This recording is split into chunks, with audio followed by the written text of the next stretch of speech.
Hello everyone, it is May 9th and we are looking at another shop video this week. I assume everyone has seen my little in the field video. Litchfield County Computer was at Orange County Choppers over the weekend, having fun, checking the place out. I made out pretty good.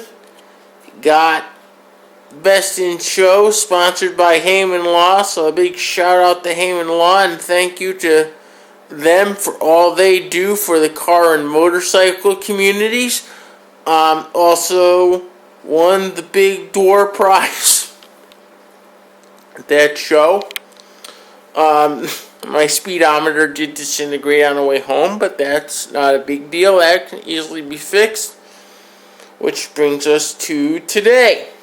We've got a couple projects in here today. First project we have is this large Epson all-in-one scanner, printer, copier, fax that came in with a complaint of the scanner being installed, but the program that's used with the scanner could not find the scanner. And what I had to do with it is I had to completely remove and reinstall the program that comes from Epson that's used to use the scanner. This is now working great and will be picked up this evening. The second project, which is on the shelf below where the all-in-one is sitting, is a hard drive replacement in this Dell laptop, which I will begin working on after this video is completed. We're putting in a 525 gigabyte solid state drive in place of the regular style hard drive that's in this laptop, so we should pick up quite a speed improvement. The main item that I wanted to talk about in this video today is how the scam scene is changing very, very rapidly. Basically, what is going on is, as I said in my previous video on tech support scams, identity theft is no longer really working for the criminal underground due to LifeLock, increased police department awareness, increased awareness on the part of people in general, and probably a few other factors. This is really cut into the money that these individuals were able to make through identity theft. And what has occurred is that identity theft is no longer the top dog crime reported to the government. What is going on now is that identity theft has been replaced by 4 different scams. The scams are tech support scams, IRS scams, online dating scams, and what is known as the Grandparent Scam. Now, I've touched on tech support scams in a previous video, but I need to get into some more detail in this video. Tech support scams take on a few different roles. The first one is you're surfing on your computer and you get this big screen with this message that says your computer is infected by a virus or a certain piece of spyware or multiple viruses and spyware, and you need to call a 1-800 number to get this resolved. If you call that number, you will get connected to a call center, an illegitimate call center in India that will then want remote access to your computer, and if you give it to them, they will say you're infected with all kinds of stuff, and they'll want a hefty fee to supposedly get rid of it all. And they will either ask for your credit card or for your check checking account and routing numbers that are on the bottom of your checks. Don't even call these 1-800 numbers, because as soon as you call, the problems start. Once you call them, they get your number, and even if you realize it's a scam and hang up before they have any personal information, they will continually call you back and assault you. These guys are brutal. The second form that these scams take is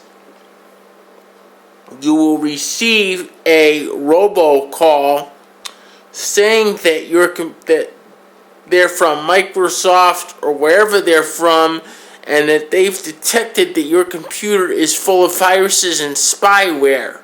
And they'll either want remote access to the computer right now, or they will direct you to another 1-800 number that will then pull off the scam.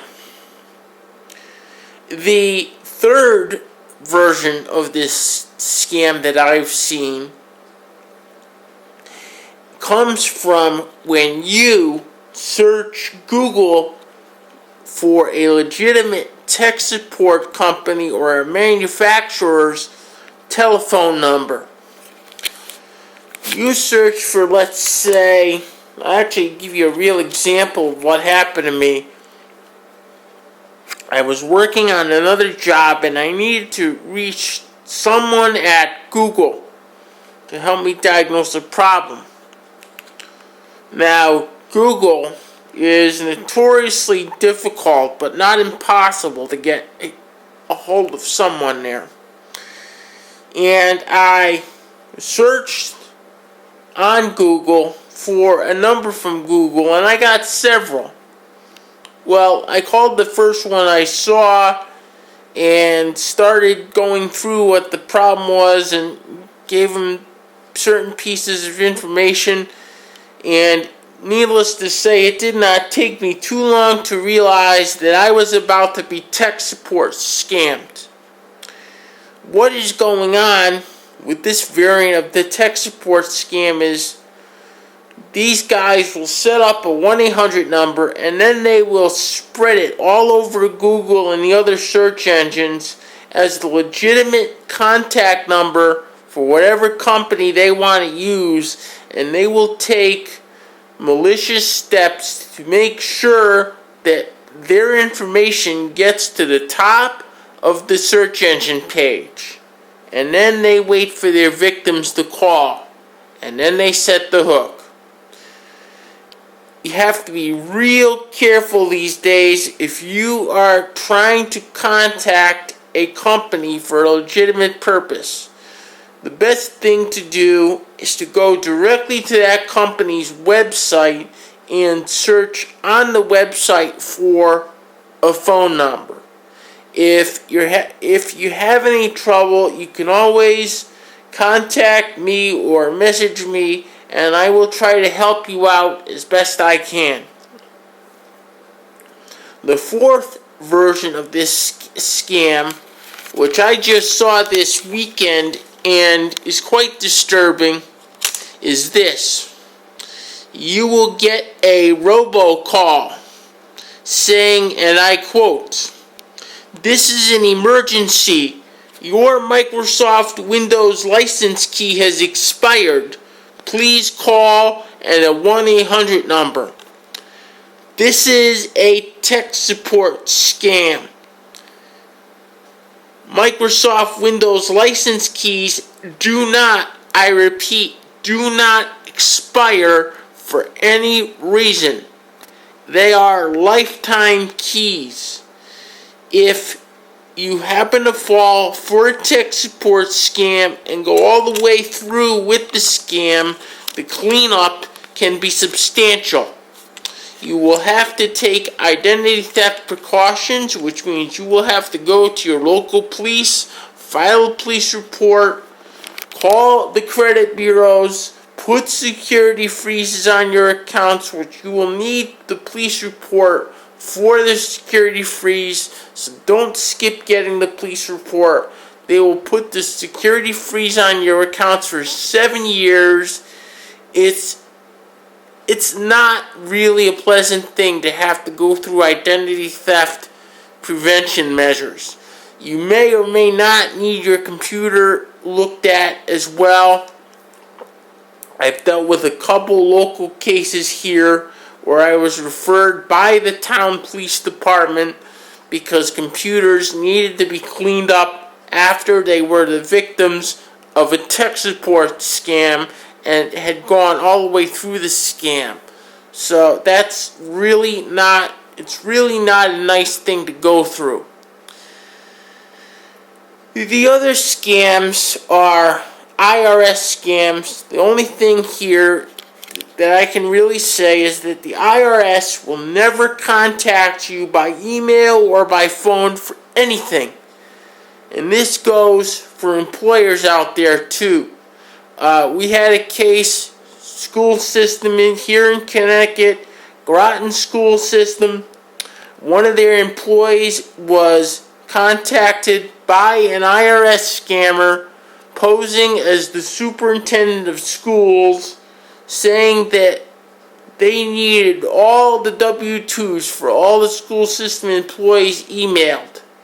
The employee complied with the request. That school system then had to go through identity theft prevention measures because of an IRS scammer. I say again, the IRS will not contact you whether you are an individual or you are a small, medium, or large business. They will not contact you by phone or email for any reason. All communications with the IRS will be through snail mail letter. Online dating scams, that's really the subject of another video. What I will say here is, do not date online unless you know exactly what you're doing. There's a lot of ways you can get bit, and they are not pleasant. The last scam, the Grandparent Scam, I don't know if anyone knows what that is, but this is the scam where you will get a phone call from someone claiming to be a close family member saying that they're in trouble and they need a large amount of money, whether it's $3,000 or $5,000, to get bailed out of jail, get out of the position they're supposedly stuck in, or whatever. You send the money off and you've lost your money. The best advice that I can give you for defending against these scams is that they're all designed to cause you to panic and not think about what you're doing. They're counting on that you will just act as soon as you get the scam email or phone call. The best advice I can give you is these three things. Stop, think, verify. Now what that means is, when you get these scam calls or scam emails, stop what you're doing. Think about what is being asked. Think, would this person ask this? Is this legitimate? Think about it for a second and then contact the person. Ask them if they made such a request. I can tell you that 100% of the time the answer is going to be no. This is the verify part. Had they done this in Groton school system, they would have realized that this employee had just been what we call spearphished by an IRS scammer. And spearphishing, for those that don't know, is like regular phishing, except it is very specifically targeted and requires a little more effort to pull off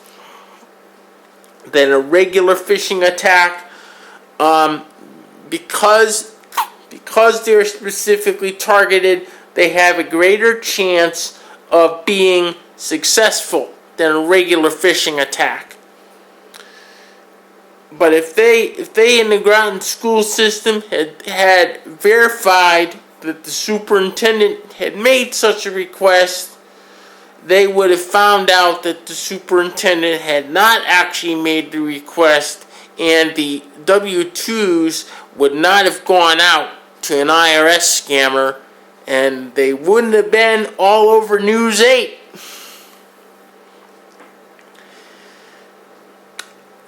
Well, that's it for the week. I hope you found this video helpful. Hopefully this video will save a lot of you from getting bit by a scam. Right now, tech support scams are the biggest problem in this shop, and I'm trying to see what I can do to alleviate the whole thing as best I can.